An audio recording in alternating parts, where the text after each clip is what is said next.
Fala galera, tudo bem com vocês? Nesse vídeo nós vamos avaliar o que aconteceu no pregão dessa quinta-feira, um dia de muita volatilidade, um dia de muitas informações, meu Deus, o que está acontecendo.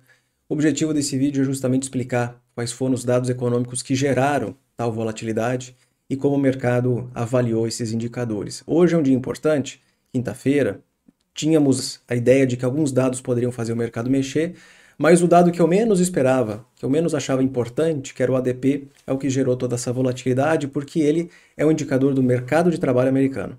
E amanhã, sexta-feira, tem payroll, que é um dos principais indicadores dessa categoria de indicadores que é mercado de trabalho. Então o mercado olhou para o ADP e disse, imagina se o payroll for muito semelhante amanhã. E aí vocês viram que o mercado foi de risk off, os investidores vendendo ativos de risco e comprando proteções.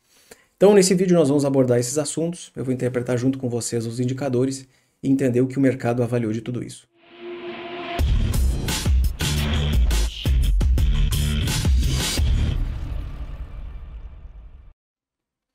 Antes de nós começarmos, peço para vocês deixarem um like nesse vídeo, inscrevam-se no canal.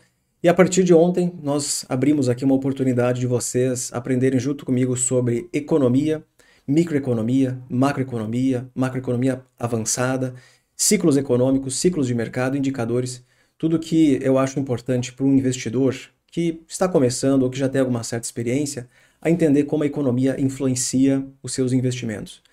Se por acaso vocês assistirem esse vídeo e não entenderem muitas coisas que eu falei, é porque é preciso entender um pouco mais sobre economia. Se você entendeu, perfeito. Mas se você não entendeu, acho que é importante reforçar alguns assuntos que são importantes, esses que eu acabei de citar. O curso Economia para Investidores reabriu as suas inscrições. Nós temos hoje um cupom de 40% de desconto para quem quiser se inscrever, tanto escaneando esse QR Code, quanto clicando no link aqui na descrição. Vai levar vocês diretamente para o site, onde descreve todos os assuntos que abordam nesse curso, e depois, se vocês quiserem comprar ou não. Vamos falar de mercado, porque o dia hoje foi bastante insano. Nós vamos abordar aqui todos os assuntos importantes do dia. Bolsas negativas no mundo inteiro. Acho que dá para resumir dessa maneira, tá? Algumas bolsas caindo forte nessa madrugada, como Hang Seng, na Ásia, menos 3%. O dia já começou pesado, porque essas bolsas aqui fecharam quando os Estados Unidos nem estava aberto ainda. Então, o mau humor já começou na madrugada. Vocês estavam dormindo, já tinha alguém de mau humor lá na Ásia.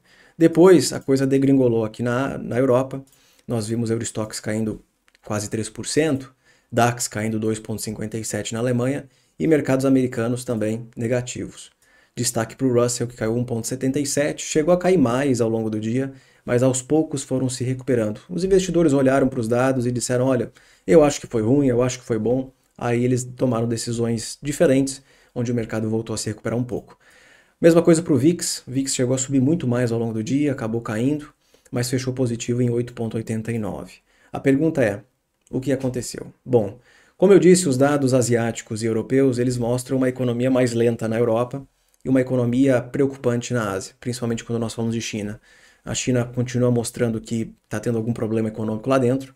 Fica difícil de dizer exatamente o que é, mas é uma economia que sofreu muito desde a pandemia e que não é mais a mesma China do pré-pandemia. A Europa, a gente já mais ou menos entende o que está acontecendo, é uma economia bem mais frágil, já faz muito tempo, com uma taxa de juros mais alta. Os PIBs, pelo menos falando de Alemanha, levemente negativo no último trimestre, 2 trimestres consecutivos de PIB negativo significam uma recessão técnica, realmente é uma atividade mais lenta, com uma inflação ainda elevada. É o que a gente caracteriza como estagflação. Mas o objetivo aqui não é falar de Europa e nem da China, e sim de Estados Unidos. Quais foram os dados que assustaram os investidores? Um dado que ninguém prestava atenção ao longo do dia, que era o ADP, variação de empregos ADP, que veio acima do dobro. Esperava-se 228 mil, veio 497 mil contratações no mês de junho. O número anterior, de maio desse ano, foi revisado para baixo, de 278 para 267, ou seja, não importa, mas o número de junho veio muito forte. Ou seja, o mercado de trabalho está muito forte. Economicamente falando, essa é uma excelente notícia. Excelente notícia. Nós não podemos falar que hoje os Estados Unidos está em recessão com uma notícia como essa. Não tem como. É impossível.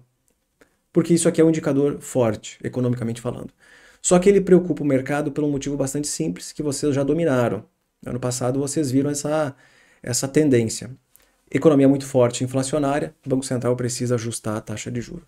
E é isso que fez o mercado desabar hoje. Porque o juro americano não subiu um pouco, o juro americano subiu um bocado. Quando nós olhamos para o juro real de 5 anos, ele está subindo 1,98%. É o maior nível desde 2008. Aqui deve ter acontecido algum estresse muito absurdo naquela época. Tirando esse movimento aqui, é a maior taxa de juro real de 5 anos desde 2007. Mas o cara que até ontem eu postava nas redes sociais, inclusive nessa nova rede social, que é o Threads, vamos ver quanto tempo ela vai durar, quem estava me preocupando um pouco era o juro de 10 anos. Ele vinha aqui nesse padrãozinho, né? Eu não sou analista gráfico. Isso aqui é apenas um indicador que para mim é macroeconômico, importante para algumas tomadas de decisão. Não estou fazendo análise gráfica aqui. O bichinho vinha subindo, o fato é esse, tá? Vinha subindo, vinha preocupando, e aí ontem já ele acabou rompendo aqui essa tendência negativa, e o juro de 10 anos atingiu 4%, mais do que 4%, o maior nível desde a crise bancária, certo? Crise bancária que fez o mercado precificar cortes de juro, porque a economia vai desacelerar, a inflação vai cair, o Fed vai ter que socorrer todo mundo. Pois bem, como o Fed foi muito eficaz na questão do combate à crise bancária, a economia vem mostrando sinais de resiliência impressionantes. Resiliência eu acho que é a palavra primordial no momento que nós vivemos. Então os juros bombando, realmente como eu gosto de chamar, uma paulada nos juros, e mercados acabaram ficando um pouco preocupados. Então aqui S&P 500 caiu 0,83, chegou a cair mais ao longo do dia, tá? Ele rompeu os 400 pontos, chegou a 4.380 e poucos, depois voltou quase a metade dessa queda. Nasdaq é a mesma coisa, tá? Acabou se recuperando um pouco. E o Russell, infelizmente, foi o que mais sentiu, obviamente ele é mais sensível à política monetária, né? Acabou caindo 1,82%, chegou a cair mais de 2% ao longo do dia. Tá, tudo bem. Só que esse dado ele não é tão relevante quanto o payroll de amanhã. O mercado acha que o payroll de amanhã vai vir muito forte também. Então vale a pena acompanhar para ver se de fato isso vai acontecer. E eu estarei ao vivo com vocês a partir das 9h15 na sexta-feira. Sempre a primeira sexta-feira do mês nós fazemos a avaliação do payroll e o impacto disso nos mercados. Então não percam essa live. Esse não foi o único dado importante de hoje. O outro dado que pegou o mercado de novo de surpresa foi o PMI ISM industrial não, de serviços. PMI e ISM de serviços, que em junho acelerou. De 50,3, ele estava quase em contração, porque abaixo de 50 pontos isso indica contração da atividade. Ele expandiu de 50,3 para 53,9. Não é pouca coisa, é bastante coisa. Quando nós avaliamos esse indicador, eu diria para vocês que ele veio excelente. Economicamente falando, excelente. Para quem acha que eu sou sempre um cara pessimista, bem pelo contrário, eu vejo quando os indicadores mostram um cenário diferente do meu. Temos aqui um indicador forte. O PMI acelerou 3,6%, principalmente puxado por produção, por atividade do setor de serviços, que saltou 7,7%. Isso é muita coisa. É uma paulada, como eu gosto de dizer. Puxado também pelo índice de novas ordens, pela categoria novas ordens, isso aqui indica demanda, é um setor que vem acelerando, então, em termos de demanda. Isso aqui não é tão positivo assim, porque o índice de empregabilidade, ele acelerou, mostrando que o setor de serviços está precisando contratar pessoas. Economicamente falando, isso é ótimo, mas acaba incomodando o Fed, porque hoje eu gosto de dizer que o mercado de trabalho americano é o maior inimigo do Fed. Ele mesmo tem deixado isso claro para a gente quando ele fala que o mercado de trabalho está muito apertado e que isso é inflacionário em termos de inflação salarial, que retroalimenta a inflação de serviços, tá? Então aqui uma notícia um pouco negativa em termos de o que a política monetária pode fazer daqui para frente. Isso aqui é a grande notícia positiva, eu acho, do PMI, que a categoria de preços pagos, é uma outra forma de avaliar a inflação da economia pela ótica de serviços, caiu de 56,2 para 54,1, então 2,1% de queda. Em resumo, nós temos um PMI que mostra um setor acelerando, demandando mais trabalhadores, percebendo mais demanda por serviços, produzindo mais e com menos pressão inflacionária. Isso é ótimo. Na minha visão, esse PMI foi muito bom. Para ele ser perfeito, a categoria de preços pagos deveria estar contraindo. mas aí pedi demais por enquanto. Bom, quando nós avaliamos esse ADP, que é um indicador que foi divulgado hoje, dá para ter aqui uma noção do que aconteceu com ele, tá? É um dos maiores desde 2022. Então foi uma surpresa muito relevante em termos de contratações pela ótica do ADP. Aqui nós temos a quantidade de componentes, esses carinhas aqui, ó, do PMI que estão em contração ou expansão. Aqui vocês vão ver que 3 décimos das categorias do PMI, eles estão contraindo.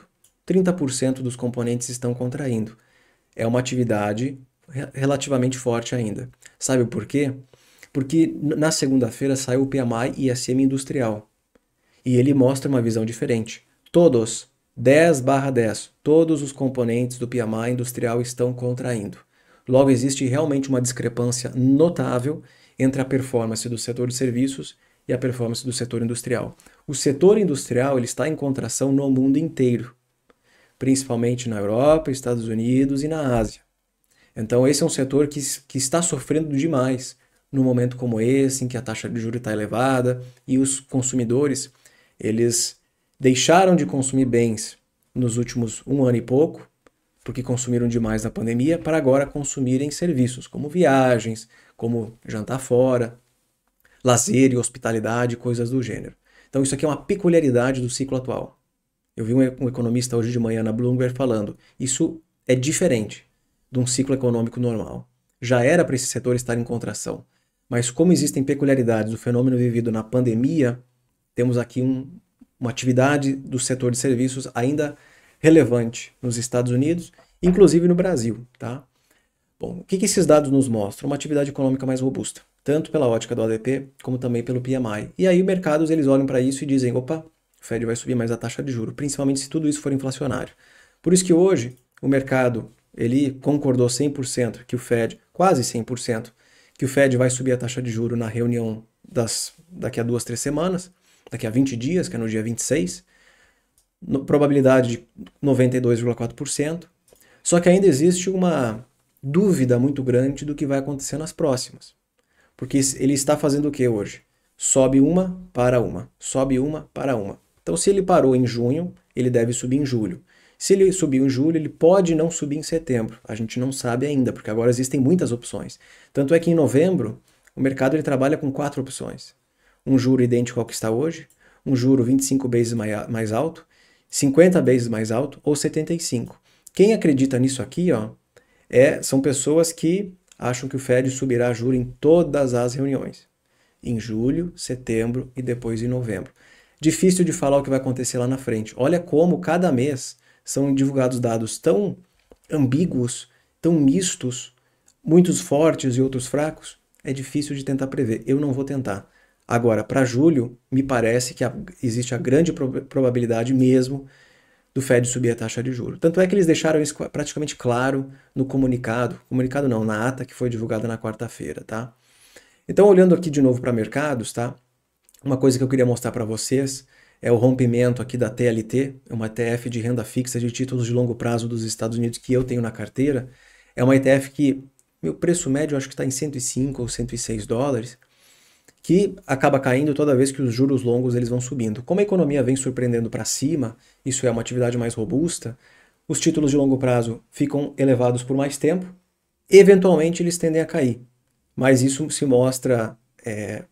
não se mostra possível no curto prazo, dada a resiliência da atividade, correto? Quando a inflação cai lá na frente, quando a taxa de juros cai lá na frente, ou possivelmente quando a economia desacelerar lá na frente, TLT tende a subir. Olha como o mercado ele vem abraçando com bastante vontade essa expectativa. Nossa, na verdade eu estou olhando agora e me surpreendendo junto com vocês. Olha como o mercado ele vem abraçando com vontade essa história de que o Fed vai subir o juro e mantê-lo alto por mais tempo. Aqui nós temos a taxa de juros em laranja, hoje em 5,25%, deve subir para 5,50%, ok? O mercado espera até o fim do ano uma taxa de juro média de 5,41%. Então ela deve subir e talvez cair ao longo desse ano, permanecendo em algo em torno de 5,41%. Isso é uma discrepância grande em relação ao que se previa ali em março, quando a crise bancária aconteceu, por isso que eu marquei aqui SVB. SVB aconteceu, mercados ficaram bem paranoicos, porque de fato isso poderia ser muito recessivo. Uma crise bancária é recessiva historicamente falando, mas como o Fed foi muito eficaz no combate à crise bancária, conseguiram solucionar o problema em pouco tempo, a economia voltou a crescer, continuou crescendo, os dados impressionando, e aí temos um mercado hoje que também acredita que a taxa de juros ela vai subir e ser mantida elevada por pelo menos 2024, 2023. Para 2024, espera-se também uma taxa de juros mais alta, certo? Esperava-se lá no auge da crise bancária um juro em 24, dezembro de 24, a 2,70, a metade do que está hoje, e agora 4,46. Ou seja, precificam-se cortes em 24, mas muito menos do que há alguns meses atrás. Em outras palavras, esse gráfico mostra que o mercado também acredita que o juro permanecerá alto por mais tempo. E aí, quando nós olhamos para a inversão da curva, olha como ela desinverteu forte no pregão de hoje por conta da alta dos juros mais longos. Ela saiu aqui de menos 108 basis points para menos 95 basis. Então, com um movimento que foi causado pela elevação dos juros mais longos, que é esses que a gente acabou de ver, que foi um movimento muito intenso, tá? Assim que o ADP foi divulgado, o juro de 10 anos renovava a máxima do dia, uma vez atrás da outra. O mercado brasileiro, nós tivemos uma pressão forte no dólar, porque o dólar no ano, olhando aqui, ó, dólar 2023, dólar não, o real, no ano é a segunda melhor moeda do mundo.